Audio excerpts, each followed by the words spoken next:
The over 3,000 m long Grand Emperor's body was definitely a sight to behold. The strong personnel from every country had gathered around Misty Island's lake. These also included the strong beyond compare Star Traveler warriors. Every one of them felt as though their heart had stopped beating, their blood stopped flowing as they saw this sight. It was too unbelievable, too exaggerated. In the air above the lake, Hong, who was dragging the corpse of the Grand Emperor, was heading towards the wilderness land, before descending slowly, allowing the corpse to rest on the land. Pu Tong. Each of the rough 1,500 m long tentacles began to fall on the wilderness land, causing the entire land to rumble as though an earthquake has occurred. So strong, Luo Feng looked up towards the black-clothed Hong. While his face was ghastly pale, his eyes were bright and shining, with a sense of glee and satisfaction. Floating high above, Hong surveyed his surroundings, almost like a king overlooking his territory. No one dared make eye contact with Hong. Invincible amongst the Star Travelers? Even in the water, he was able to kill a water Grand Emperor.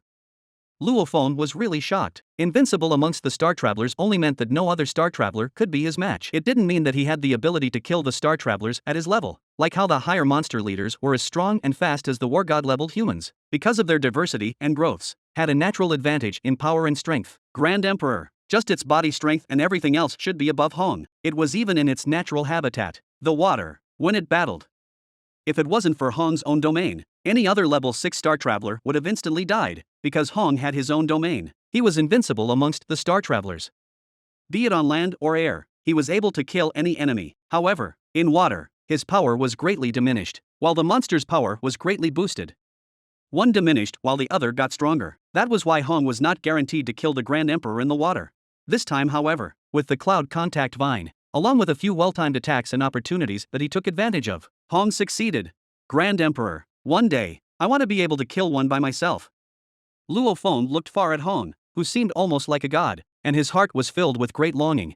While Luo Feng and some of the other warriors were still in shock over Hong's battle accomplishment, the other governments from the countries of Earth began to feel an itch for the materials.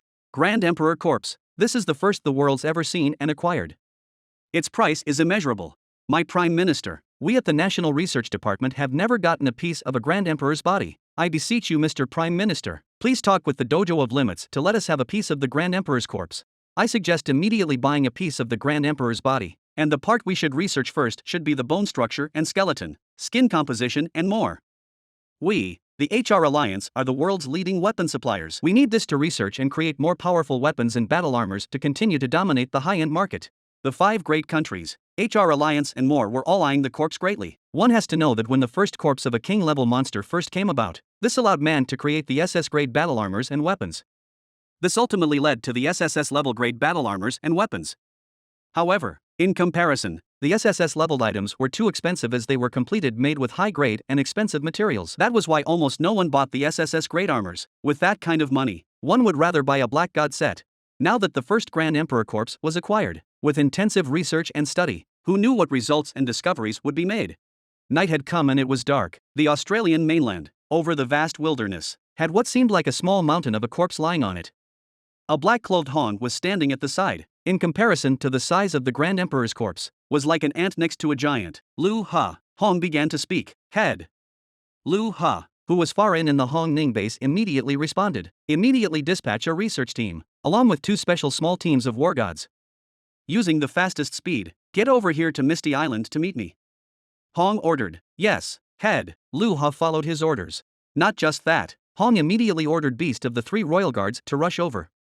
With that, all of them would be gathered here. In the most crucial moments, these were the people Hong trusted the most. Yes, Master.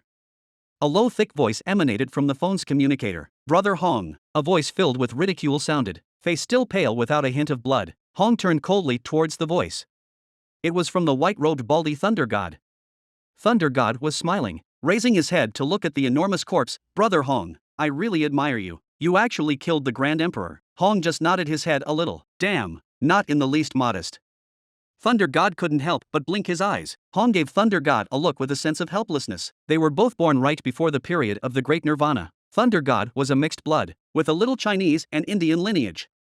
Thunder God's father was a yoga master who once specially went to India to study yoga. That was where he met Thunder God's mother and subsequently returned to China. Thunder God's demeanor had always been fun and mischievous, but due to the influence of movies and television, grew to love Chinese martial arts. Having been trained under his father from a young age, his yoga was pretty good. Along with that, His hard work and study in Chinese martial arts gained him quite a reputation among the martial arts circles as the Thunder Madman. Within the Chinese martial arts circles, everybody knew there was a really competitive mixed blood youngster. When the Great Nirvana period came, Thunder God combined his Chinese martial arts and yoga to create his powerful body's technique, 9-stage lightning blade. Unlike Thunder God, before the Great Nirvana, Hong was an assassin, a killer and a buffoon. What a bizarre combination. While their characters were different, they did share a similarity, and that was their expectations of themselves were extremely high and strict. From knowing nothing to being strictly trained in yoga by his father, Thunder God could definitely do hard work. There was no need to even mention Hong.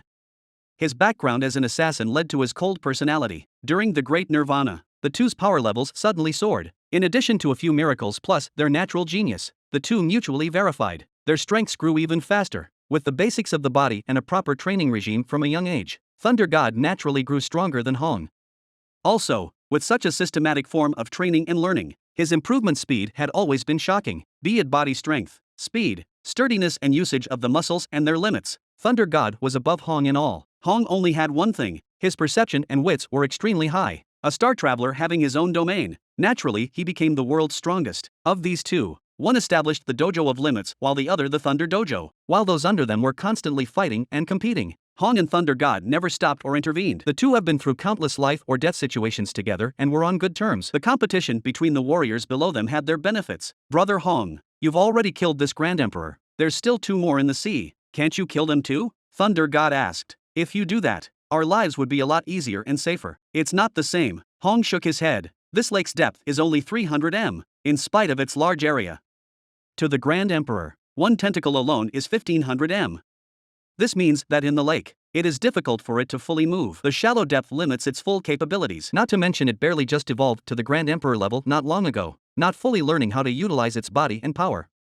It's all these reasons put together that I was able to kill it. The 2 old bastards in the sea, however, evolved to the Emperor level during the Great Nirvana period, before growing to the Emperor level afterwards. Those 2 have fought countless battles in the sea before gaining the Emperor status. This tentacle monster seemed to have popped out of nowhere suddenly, with little experience and control of itself.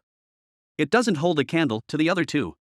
Hong shook his head. Thunder God nodded his head slightly. No rush. Our strengths are greater than those 2 bastards. They will never dare to come on shore. Hong said, when we finally enter the star level, or my cloud contact vine grows more powerful, we will definitely stand a chance. The cloud contact vine is still very weak. Don't talk to me about the cloud contact vine. It makes me green with envy. Thunder God couldn't help but spit out. Damn, to be able to find a cloud contact vine on Earth, your luck definitely is off the charts. Cloud contact vine, it was definitely an invaluable treasure. In the vast universe, just one of them was indefinitely valuable. It was because of some universe knowledge passed on from previous generations that one knew what it is worth of. Hong was extremely excited then from attaining this treasure, so much so that he gave the spiritual weapon to Luo Feng. That was because to Hong, the spiritual weapon couldn't compare to the cloud contact vine. Luo Feng, gather here with me. Luo Feng received his phone call. Yes, head. Luo Feng flew towards his dojo's head's location, overlooking the enormous Grand Emperor's corpse below. In his heart, he felt a little suspicious.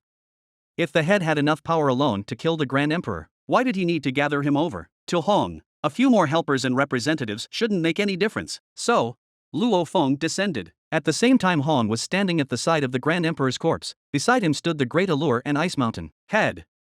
Luo Feng landed. Luo Feng. Hong looked at Luo Feng, slightly nodding his head. I've already killed the Grand Emperor. The biggest obstacle in our excavating of the Misty Island Lake is gone. The other countries, HR Alliance etc., and the representatives, some of them have already begun their excavation of the lake. There are many more who've begun to prepare to work. I've already arranged for many to come over. Right now, you 3 should immediately begin entering the lake and excavating for treasures. Hong ordered seriously. The moment you discover a treasure, if you can take it, take it. If it's not possible, let me know immediately. Yes, head. Donning a golden mask, Allure and Ice Mountain, along with Luo Feng immediately followed his orders. Of course, once you've discovered a treasure, if we've successfully acquired it, the person who discovered it will too be rewarded 30% rewards. The person who acquires it too will get 30%. The remaining 40% will go to the dojo. Hong stated seriously. This means that once you discover a treasure and acquire it, you automatically get 60% of the rewards. Allure, Ice Mountain, and Luo Feng nodded their heads. To get 60% was not a bad deal.